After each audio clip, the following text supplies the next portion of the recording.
Introvertendo, um podcast onde autistas conversam.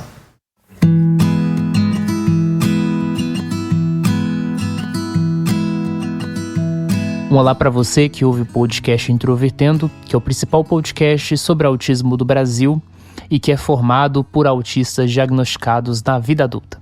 Meu nome é Thiago Abreu, sou jornalista, um dos integrantes aqui do podcast. Meu diagnóstico de autismo é de 2015 e eu tenho certeza que se ele tivesse vindo antes, a minha vida teria sido melhor. Eu sou William Shimura, também sou produtor de conteúdo no YouTube, também sou autista e meu diagnóstico foi na vida adulta, ou seja, eu tive também uma infância sem diagnóstico, mas é claro, eu nasci autista. Eu sou a Carol Cardoso, tenho 24 anos e eu sou uma criança autista que cresceu demais. E como a Carol e o William já deixaram no ar, o episódio de hoje é para falar sobre autismo na infância, numa infância sem diagnóstico, que é o nosso caso, porque ao longo desses anos de Introvertendo, a gente fala muito sobre autismo na vida adulta, mas pouquíssimas vezes a gente teve a oportunidade de falar sobre a nossa infância. Então, é o momento de voltar um pouco para o passado e perceber que o autismo sempre esteve lá, mas na verdade não foi muito bem identificado pelas pessoas ao nosso redor.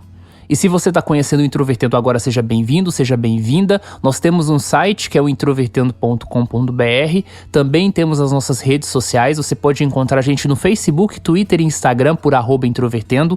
Se você acompanha a gente só nas plataformas, ouvindo no Spotify, na Apple, etc., segue a gente lá, porque você recebe notificações de todo episódio que sai. Inclusive, no Spotify agora tem uma ferramenta de sininho, em que você recebe push no celular quando o episódio novo sai. Então, muitas vezes as pessoas perdem um pouco ali o acompanhamento, né, de um episódio novo que é lançado.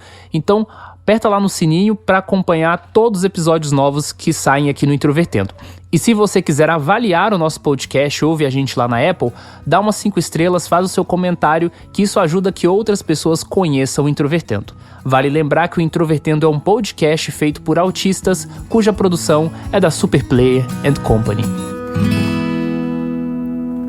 Quem já ouviu o episódio 86, o que é autismo, aqui no Introvertendo, sabe que o autismo, de acordo com os critérios do DSM, é definido por 2 grandes domínios, que envolve dificuldades na comunicação social, na interação, e um segundo domínio que envolve comportamentos repetitivos. São critérios bem claros, bem específicos, mas a gente sabe muito bem que quando a gente fala sobre autismo, existe uma faixa do espectro do autismo que não envolve nenhum tipo de déficit na linguagem e nem deficiência intelectual. E essa faixa do espectro do autismo corresponde muito à experiência de nós 3 aqui, todos que vieram com diagnóstico tardio. Então, apesar de ser diagnóstico tardio, na verdade o autismo sempre esteve ali. Acho que um dos ambientes mais claros que indicam, né, essas dificuldades do autismo, primeiro é o próprio circuito familiar, né? Porque muitas vezes as mães, os pais, eles conseguem perceber alguns aspectos muito significativos, acham que tem alguma coisa, às vezes levam para um consultório, mas o médico não indica nada. E dentro do ambiente escolar também, em que muitas vezes os professores, por lidarem com várias crianças, já meio que estão treinados ali a perceber, essa criança tem alguma coisa ou outra. E eu imagino que, não só na vida de vocês, como na minha ocorreu, que as pessoas indicavam que tinha alguma coisa, mas não sabiam definir esse nome. E esse nome, claro, mais tarde veio se conhecer como autismo. Então existem várias questões, como o desenvolvimento de linguagem, de comunicação, de habilidades motoras e até reatividade a estímulos do ambiente que são atípicos e que muitas vezes estiverem intrincados desde a nossa infância. Então, eu acho que é muito importante a gente fazer um balanço geral de como era o início dessa infância, quais eram as características do autismo que eram mais evidentes nessa faixa na vivência de vocês. Apesar de estarmos falando aqui, né, do autismo conhecido como leve, é comum que os pais, os cuidadores, né, eles consigam notar alguma diferença. E no meu caso, né, no meu diagnóstico, também para confirmar, né, minha hipótese de diagnóstico na época de todo o processo e tal, eu perguntei muito para o meu irmão, para minha mãe, para o meu pai, sobre essas características da minha infância, mesmo porque não lembro de todas, né? Apesar de que eu, em específico, lembro sim de algumas coisas bem atípicas, na verdade.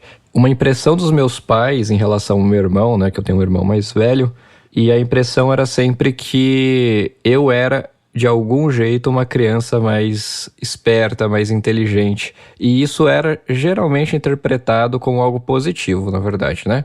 pelos meus pais. Então, em alguns exemplos que foram marcantes, por exemplo, para o meu pai, ele se lembra que eu aprendi a usar o telefone sozinho, mesmo sem saber os números.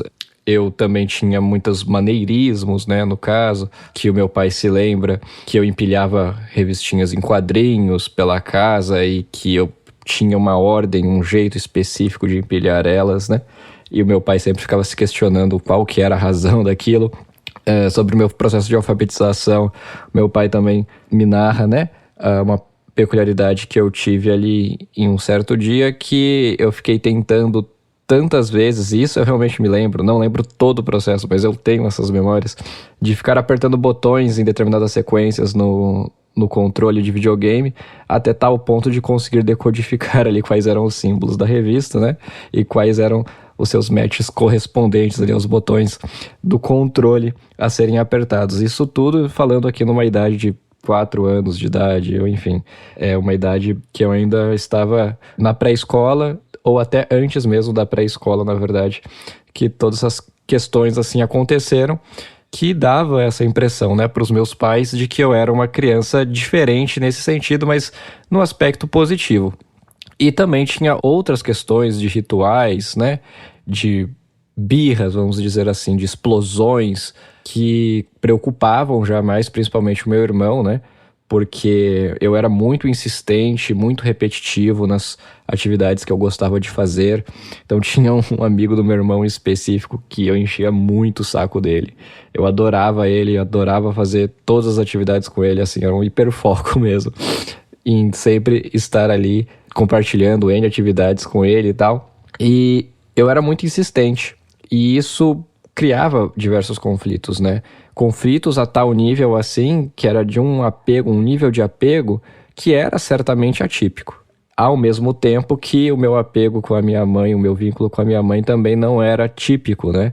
Enquanto as outras crianças claramente recorriam mais à sua mãe, tinham aquela guarda ali, né, como um ponto de segurança, eu já era parecia mais independente. Geralmente as pessoas falavam que eu parecia um pequeno adulto, né, vamos dizer assim, e eu sempre me dei melhor e socializei melhor com pessoas mais velhas, muito mais velhas, enquanto eu era criança, o que também chamava a atenção.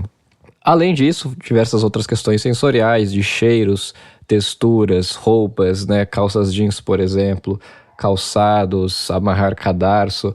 Já me coloquei em diversas situações perigosas, na verdade, por conta de padrões luminosos que eu ia atrás, ou de texturas ásperas demais muitas vezes, que eu precisava sentir e acabava me machucando, ou se não, algum jeito específico de me jogar da cama no chão, ou descer as escadas, enfim, diversas questões, né, diversas brincadeiras, vamos dizer assim, né, ou formas ritualizadas de se andar pela casa, de interagir com os objetos, ou enfim, que frequentemente os meus pais e as pessoas que estavam em volta pensavam assim, poxa, mas por que o William é desse jeito? Por que ele foi inventar de fazer isso? Por que ele tá fazendo desse jeito? Ah, é pra chamar atenção, é birra, ele é assim mesmo, ele faz umas coisas diferentes, né? E ao longo da vida sempre foi assim, né? Sempre fui essa criança. E é claro, sem contar com as outras questões, né, mais óbvias do autismo, que são a ecolalia, né, as estereotipias que eram presentes, morder a gola da camiseta. Eu tinha uma estereotipia com a barra das minhas camisetas também. Eu adorava repetir frases de jogos, principalmente algumas de desenhos animados, às vezes em inglês também, né? Então, adorava isso, né? De uma forma bem estereotipada mesmo, tradicional, vamos dizer assim, do autismo. Nos primeiros anos da minha infância, eu tinha uma dificuldade muito grande sensorial, principalmente em relação a cheiros. Então, todos os dias, quase, na hora exata em que passava o caminhão do lixo na frente da minha casa, eu vomitava. Só que os médicos nunca iam entender, nunca iam entrar na minha cabeça e ver que aquilo acontecia por causa do caminhão do lixo. Eles sempre viam o efeito, que era o vômito. Então, eles começaram a tratar para questões de refluxo ou vômito direcionados, e por muitos anos eu tomei medicação para isso, mas que nunca foi pensado como um aspecto relacionado também à minha dificuldade com o abraço, dificuldade de abraçar as pessoas da minha família, o fato de que sempre que alguém me tocava eu tinha um instinto de me esquivar. Então isso também era muito presente, a dificuldade que eu tinha, a expressão das emoções. Então quando todo mundo estava feliz, todo mundo estava pulando, gritando, eu sempre olhava desconfiada para tudo aquilo, porque acontecia uma coisa que eu não entendia por que as pessoas estavam agindo assim, e eu também não conseguia agir da mesma forma. E isso é presente na minha vida até hoje. Por a gente não ter uma dificuldade muito acentuada em aspectos educacionais, pelo contrário, a minha mãe sempre ressalta que eu me desenvolvi de uma forma até precoce em relação a andar, falar, formular frases complexas.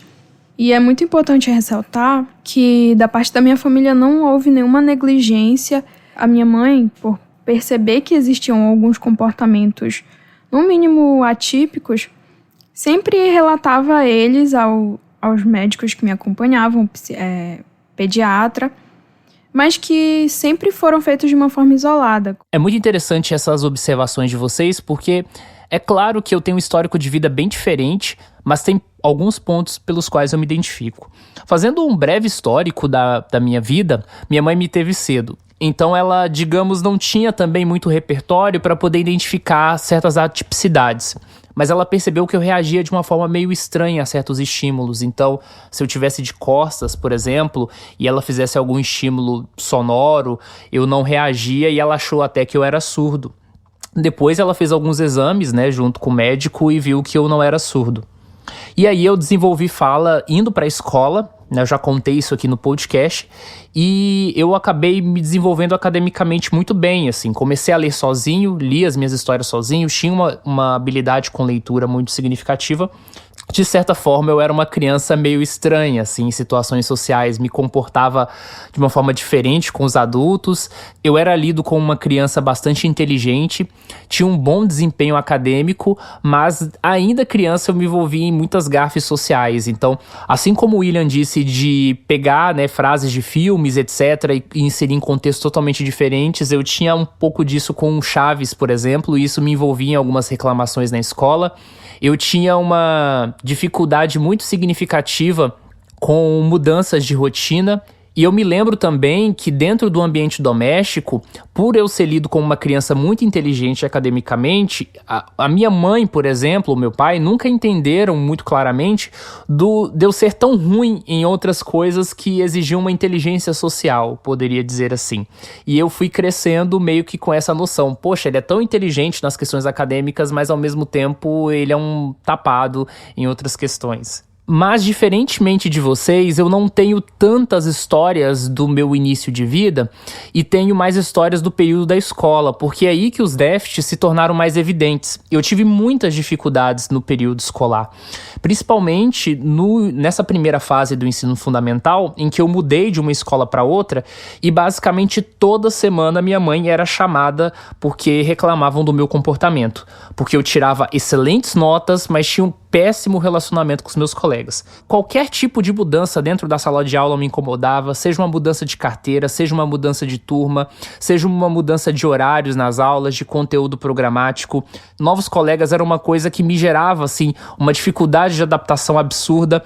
Eu odiava profundamente férias, era uma coisa que me dava muita dificuldade, assim, chegava o período de férias, eu tinha tirado todas as notas boas do ano, eu queria continuar frequentando as aulas junto com os alunos que estavam de recuperação, porque eu não queria deixar de ir na escola, mas ao mesmo tempo eu tinha os problemas com os colegas, eu implorava para minha mãe me mudar de escola.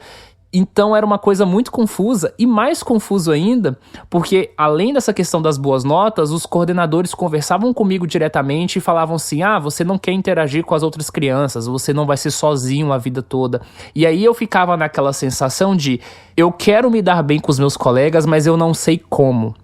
E isso me gerava uma imensa angústia, uma imensa dificuldade, porque eu era o culpado de tudo, mas ao mesmo tempo eu era vítima, né? Porque ocorriam situações de bullying, etc. E eu acho que foi aí que começou a crescer uma sensação de que eu era diferente, mas ao mesmo tempo não tinha um nome, né? Que é esse diagnóstico do autismo. Então acho que foi aí com mais ou menos uns 7, 8 anos já, nesse histórico, que eu acho que a semente do autismo ficou um pouco mais clara na minha cabeça. Eu queria saber, vocês tiveram alguns desses problemas na escola? Também tive muitos problemas na escola. Eu acho que talvez não no sentido de comportamento, porque eu sempre fui muito quieta e o problema era justamente esse, eu era quieta demais. Eu lembro de uma vez um professor reclamar porque ele disse que ser comportado na aula não significa passar o tempo todo da aula só na cadeira olhando para o caderno. E eu não sei se ele estava falando de mim especificamente, mas era justamente isso que eu fazia. E como vocês devem imaginar, esse tipo de comportamento limita muito as interações sociais que se pode ter, porque se você é uma pessoa que só fica olhando para o caderno, quem é que vai puxar uma conversa com você? E já aconteceu muitas vezes das pessoas começarem a conversar comigo e eu não responder, porque eu não sabia como responder.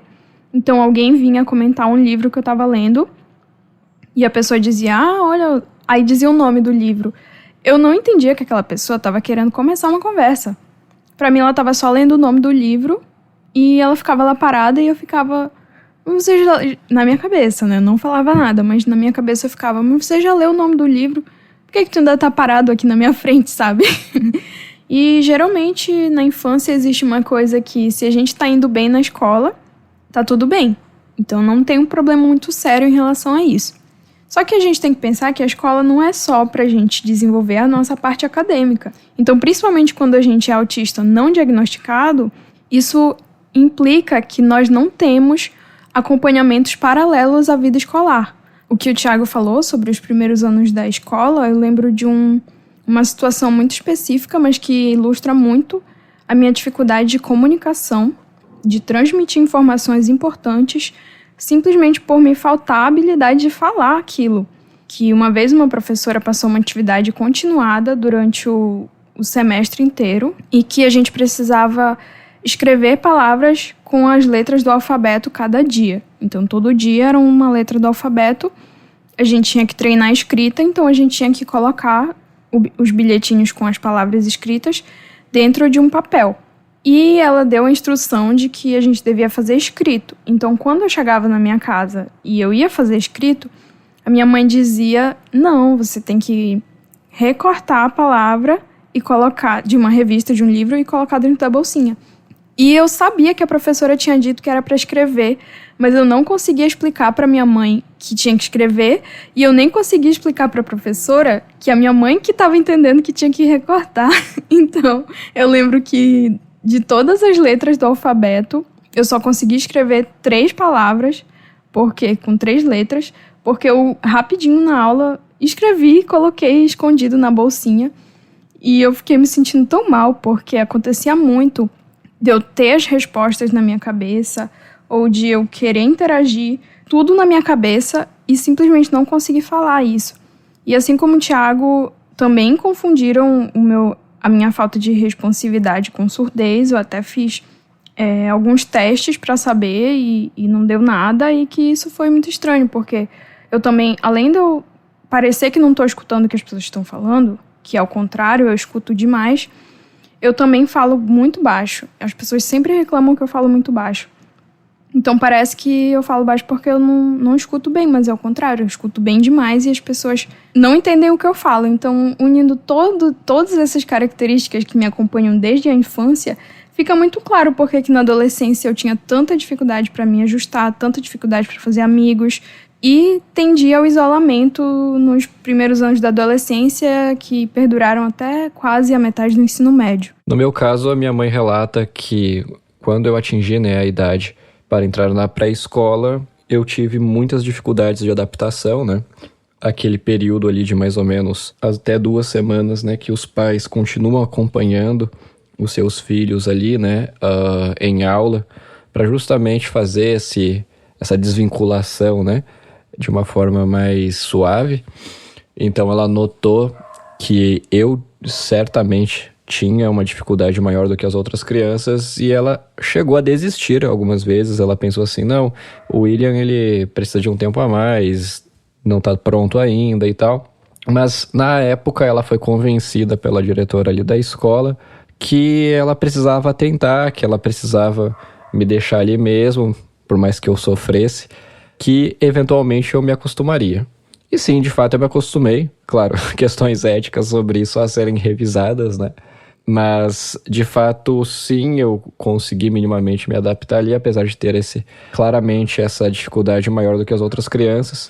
Tive dificuldades atípicas, uma das minhas lembranças é justamente quando um dos meus colegas dizem que ele é o meu melhor amigo, né? E isso me apavorava, porque pedi a definição, né, do que era o melhor amigo, e ele me disse, o melhor amigo é um amigo que vai brincar para sempre, que vai ser para sempre amigos e a gente vai brincar junto para sempre. Essa ideia me apavorava, porque eu não queria fazer essa decisão de brincar para sempre com ele, e isso me fazia ter pavor de voltar para a escola. Então tive diversas situações assim atípicas, né, em questões de relacionamentos, diversas situações também na escola que eu me coloquei em situações que algumas delas eu levei bronca e fiquei de castigo, levei de advertência, enfim, por coisas que até hoje, na verdade, eu não sei exatamente o que aconteceu.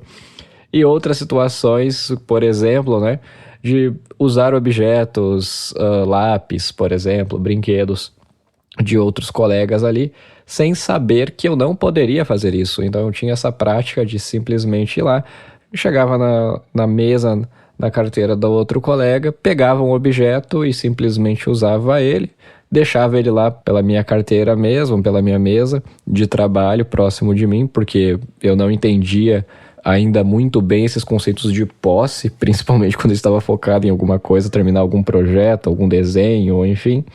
E as outras crianças começaram a ter essa noção de posse bem mais cedo do que eu, e eu tive diversas situações, né, de advertência, de conflitos aí por parte dos adultos por conta desse meu hábito, dessas minhas atitudes que envolve totalmente tomada de perspectiva, entender regras sociais, né, e enfim. Mais à frente, no ensino fundamental e no ensino médio, tive diversas dificuldades, principalmente em me enquadrar mesmo, né, em grupos sociais. Então, por exemplo, desde as questões sensoriais, da questão da calça jeans, por exemplo, né, então eu sempre estava usando roupas que não estavam em conformidade, a questão de cortar o cabelo, não via nenhuma utilidade em cortar o cabelo, demorei para entender isso. Isso foi motivo de bullying, por exemplo, né? Mas, ao mesmo tempo, fui muito punido por professores do ensino infantil, principalmente por conta das estereotipias. Fui punido diversas vezes por simplesmente não conseguir me interessar, engajar nas atividades propostas, né, em sala de aula. Eu tive uma época de hiperfoco em RPG e, para mim, era super interessante, era muito legal falar sobre RPG, falar sobre jogos, fazer desenhos, designs de jogos nas salas de aula, compartilhar com os amigos. Então, para mim, isso sempre foi muito mais interessante do que engajar nas atividades propostas. Então, frequentemente, eu não engajava nas atividades propostas em sala de aula. E é claro que os professores não ficavam muito contentes com isso. E eu sempre tinha alguma dificuldade nesse sentido.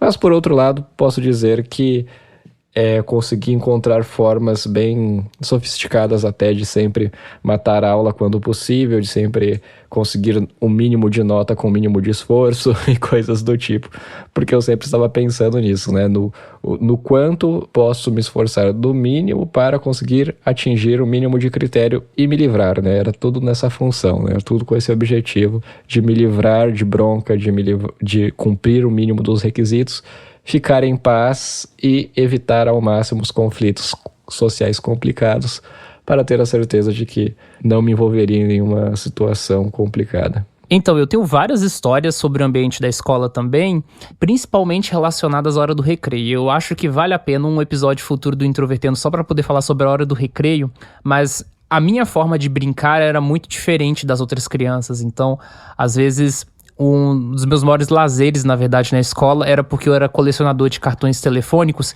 e aí eu passava, por exemplo, às vezes a hora do recreio inteira na frente de um orelhão, fazendo testes bem organizados de cartões telefônicos para ver quais tinham unidades ainda sobrando, quais que eu poderia passar para minha mãe fazer ligações em orelhões em outros momentos. Eu andava muito sozinho no geral. E aí, em outros momentos, eu ficava com o pessoal mais velho, o pessoal da limpeza, o pessoal da cantina, conversando sobre assuntos de adultos. Então, não andava muito com colegas, eu não tinha grupos sociais, na verdade. Quando eu tinha mais ou menos uns 8 anos, eu criei uma forma completamente errada de tentar me enturmar com os meus colegas na escola, que foi a tentativa de criar um jornal, tipo um telejornal que tava na minha cabeça para noticiar as coisas que aconteciam na hora do recreio. E eu era o aluno esquisitão que ficava andando, conversando com todo mundo de forma completamente inadequada e as pessoas simplesmente dizendo, sai daqui. Então isso aconteceu comigo durante um ano inteiro. Era uma forma que me trazia vários problemas, mas era a forma como eu tinha de tentar, e isso é claro que era bem ruim.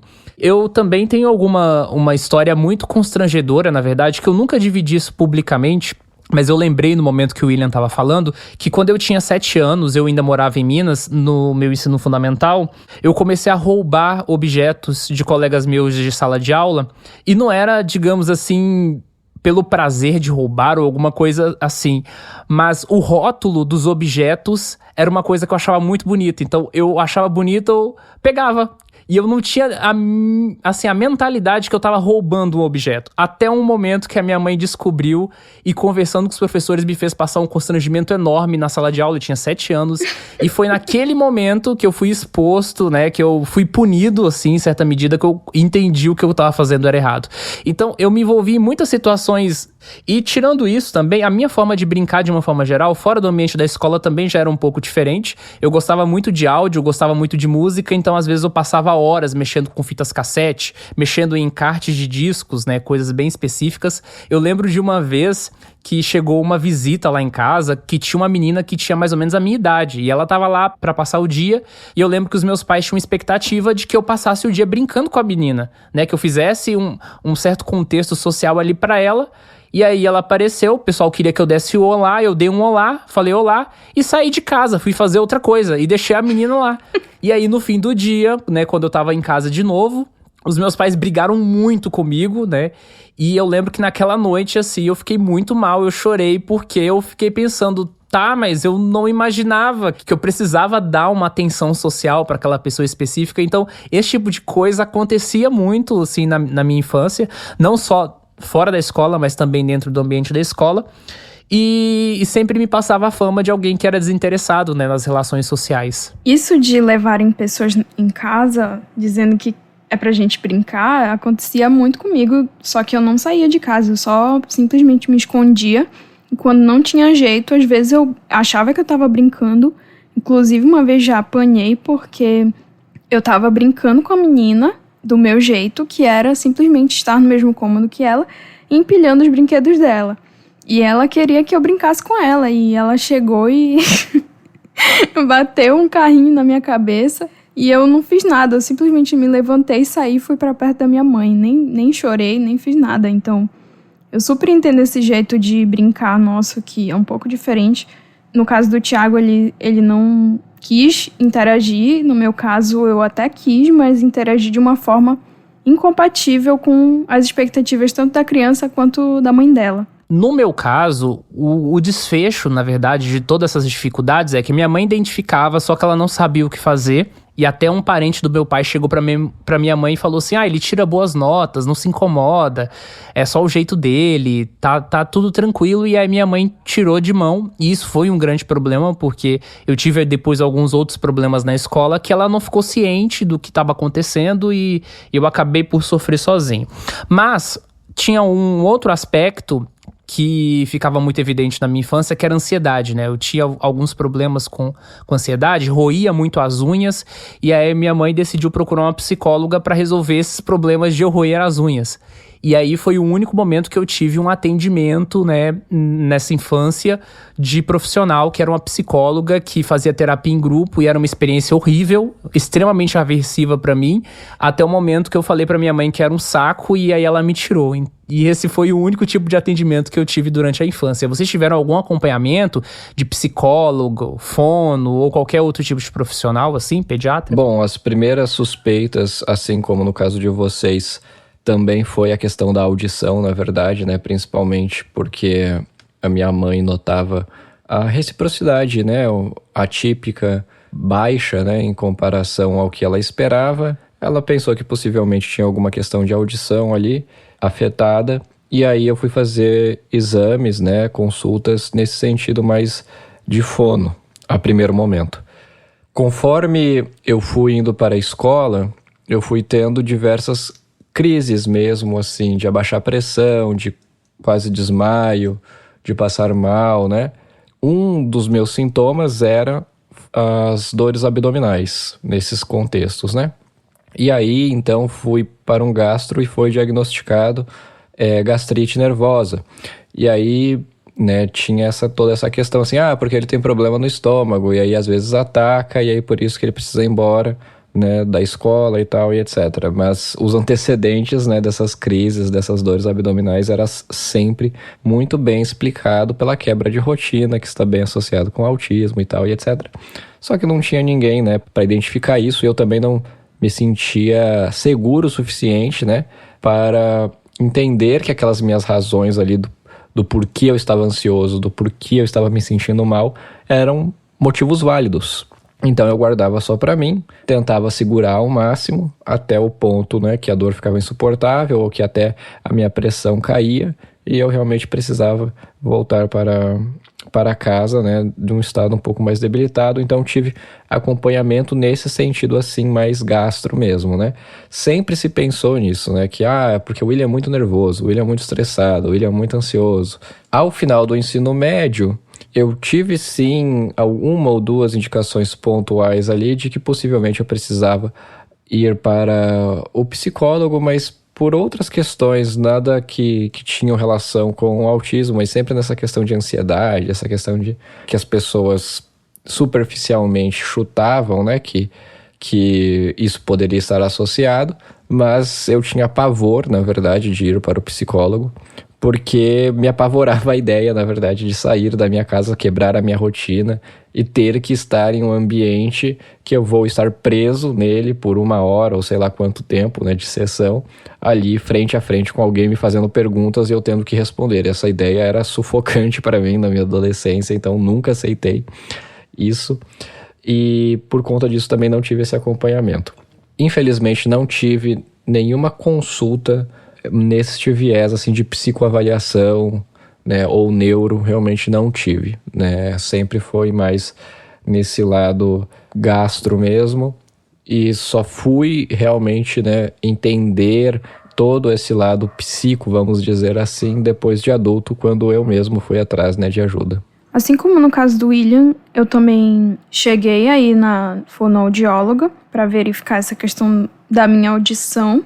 Só que foram feitos aqueles testes para ver se eu tinha uma capacidade auditiva ok, dentro do esperado.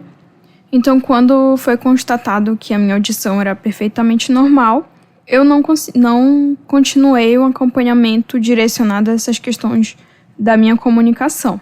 Eu comecei a fazer vários exames, minha mãe me levou em vários médicos, porque foi quando justamente as características do autismo ficaram mais evidentes, só que não existia uma ligação entre elas.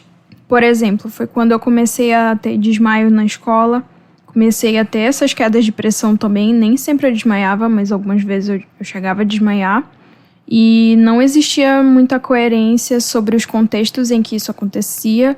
Eu também não conseguia explicar o que acontecia, quando que eu desmaiava. Então, nunca se associou as questões sensoriais, por exemplo. Eu também tive essas dores de barriga, principalmente na primeira infância, quando eu era mais jovem. E eu tomei remédios para isso, tomei alguns chás também. Então, sempre foram coisas muito pontuais. Até que, quanto a essa questão dos desmaios, eu fiz muitos testes cardíacos e cerebrais também. Fiz muita ressonância magnética, fiz outros exames. Surgiu a hipótese de que eu poderia ter epilepsia, mas isso não se confirmou depois. E os sintomas acabaram perdurando até que, por eliminação, a minha mãe decidiu, e eu acho que algum profissional deve ter indicado, decidiu me levar à minha psicóloga, minha primeira psicóloga, quando eu tinha 9 anos. E que não durou muito esse acompanhamento porque ela teve que mudar de cidade. E depois disso eu fui para uma psicóloga que eu não gostava nem um pouco. Achava horrível. Era uma tortura ter que ir para lá. E também eu não consegui ter um avanço significativo com essa psicóloga praticamente não fez diferença nenhuma na minha vida, até porque era uma coisa que eu não gostava. Foi sugerido alguma hipótese de autismo, acho que isso estava muito além da percepção dos profissionais que tiveram contato comigo nesse tempo, até porque as coisas sempre eram relatadas de uma forma muito descontextualizada, até pelo fato de percepção do que significa o autismo. Então, como que a minha família, as pessoas que me conheciam, podiam relacionar, por exemplo, o fato de a primeira vez que eu fui na praia, eu me esfreguei na areia, com o fato de que eu desmaiava na escola, sabe? Essas coisas pareciam totalmente desconectadas, mas hoje, em retrospecto, faz sentido do comprometimento sensorial que eu tenho. E eu só fui ter um acompanhamento que realmente me ajudou depois dos meus 14 anos e com 21 anos foi que teve o meu diagnóstico. Então foi um longo percurso sem um acompanhamento direcionado a isso. Depois de discorrermos aqui um pouquinho sobre a nossa infância, e eu digo um pouquinho porque é praticamente impossível resumir anos e anos de vida, né, ainda mais tão atípicos com o autismo no episódio de 30 minutos, eu penso que uma coisa importante das pessoas entenderem o impacto que a ausência de um diagnóstico precoce tem na vida de alguém, né? Após o meu diagnóstico, eu considero que eu consegui me desenvolver muito bem em algumas questões, né? Eu vivi os melhores anos da minha vida desde o diagnóstico. Mas eu ainda percebo que tenho muitas dificuldades ainda de interação social perto do que eu poderia ter a menos com o diagnóstico mais cedo. Eu sou uma pessoa que tem uma autocrítica extremamente exacerbada, até quase doentia. Eu sou uma pessoa que, pelas experiências aversivas que eu tive no ambiente da escola, com os professores, eu tenho muito receio de me arriscar em algumas questões, que ainda preciso desenvolver maior flexibilidade na alteração de rotina, nessas coisas. E como eu disse na introdução, eu tenho certeza que se eu tivesse tido o diagnóstico de autismo mais cedo, eu teria sofrido menos na vida. Tem muitas situações, né, principalmente na infância, que não convém comentar aqui no episódio, mas são situações que ainda me fazem lembrar. Quando eu lembro, eu me sinto mal. Então, são coisas que ainda não estão muito bem resolvidas. E eu acho que o diagnóstico tardio, ele é uma consequência, né, de certa forma. Ele é um alívio quando a gente recebe o diagnóstico, mas ao mesmo tempo ele faz a gente pensar nessas questões. E com vocês? Quando eu vejo a minha história, principalmente ali na adolescência, né, que é aquela idade que, enfim, você está no pico da socialização, né? Tudo sobre grupos sociais, é tudo sobre a sua identidade, a qual grupo você pertence, a encontrar um namorado ou uma namorada, ou enfim, né? Questões assim que ficam cada vez mais complexas, né? Deixam cada vez mais complexas a socialização. E eu me lembro de diversas vezes me analisar, vamos dizer assim, me comparar com as outras pessoas e já chegar na conclusão de que eu era diferente, né? Mas sempre desde que a socialização ficou mais complexa nesse nível adolescência. Cheguei nessa conclusão muito rápido, eu diria. Certamente teria me ajudado muito se eu soubesse que, de alguma forma, né, eu nasci com um transtorno do neurodesenvolvimento, eu interpreto coisas de formas diferentes, eu sinto coisas de formas diferentes. Apesar de que naquela época a internet não era tão bem desenvolvida, não existiam tantos grupos como hoje, não existiam tantos materiais como hoje, mas com certeza eu teria sim tido interesse, né, naquela época para ir atrás, né, ou ainda que o próprio profissional pudesse me dar algum apoio mínimo que seja, para pelo menos entender, né, o básico sobre o que acontecia comigo. Eu nunca, por mais que eu me sentisse diferente, eu nunca validei isso de fato, pois eu não tinha uma evidência concreta disso. Na verdade, eu nem sequer considerava a existência de transtornos. Eu era uma pessoa leiga, claro, né? Não entendia que existia pessoas que poderiam ter desenvolvimentos fora do típico, né? Isso não me passava pela cabeça, e muito menos que eu seria uma dessas pessoas. Então, eu nunca sequer considerei essa hipótese, até que eu começo a fazer terapia como adulto, e aí fica muito claro o quanto eu me sinto diferente, sempre me senti diferente, mesmo antes de saber o que era autismo, né, na verdade, porque isso fica bem claro nas primeiras sessões de psicoterapia. Então isso encaminha para o diagnóstico. Ou seja, só de me lembrar, né, de todas essas situações do passado que eu me via como diferente, eu me questionava, poxa, por que as pessoas gostam disso e eu não gosto? Por que é tão difícil para mim fazer isso e as outras pessoas todas fazem? Por que todo mundo tá pensando desse jeito ou eu penso do outro jeito? E aí eu tento convencer as pessoas e as pessoas expor meu ponto de vista e eu sou ridicularizado, não sou entendido, não sou compreendido, ou enfim, né? Por sorte, na minha adolescência sim, tive bons amigos, na verdade, que eu tive sim um mínimo espaço para compartilhar diversas experiências, então sou muito grato por isso, mas certamente a minha angústia, vamos dizer assim, teria sido com certeza amenizada e muito se eu tivesse tido essa informação antes, né? Isso, é claro, sem falar num possível trato diferenciado dos profissionais, dos professores, dos meus pais, dos outros adultos, dos cuidadores, enfim, né? Uma compreensão diferente como um todo, né? De como eu me comportava e do porquê que eu fazia as coisas que eu fazia, do porquê eu sentia da forma que eu sentia. Eu acho que tem uma palavra que resume muito bem o que significa não ter um diagnóstico precoce de autismo.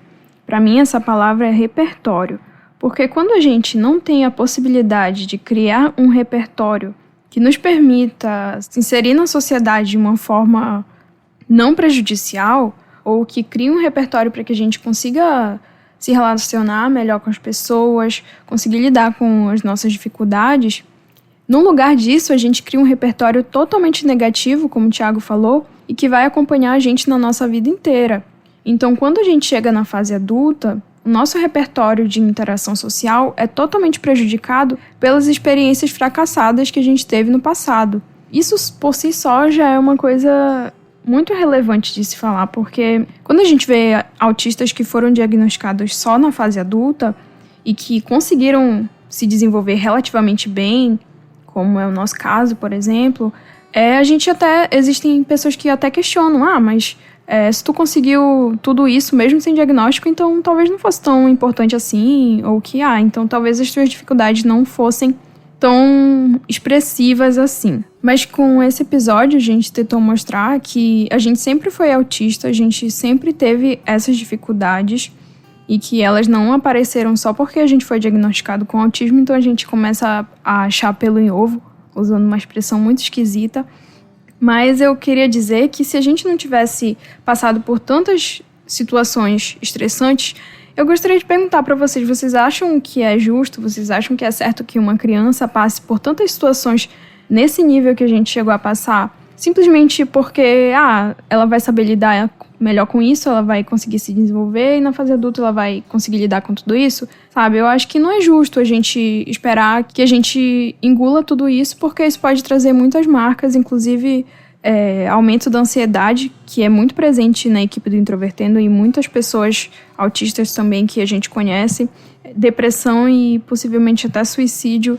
Então eu acho que é muito importante a gente lembrar que mesmo a gente tendo se desenvolvido relativamente bem, a ausência do diagnóstico é uma marca que não dá para ser desfeita e que sempre vai acompanhar, porque os primeiros anos do nosso desenvolvimento são muito importantes. Isso é um fato que é importante para todo mundo. Imagina para quem tem dificuldades acentuadas nessas áreas que a gente conhece como os déficits do autismo.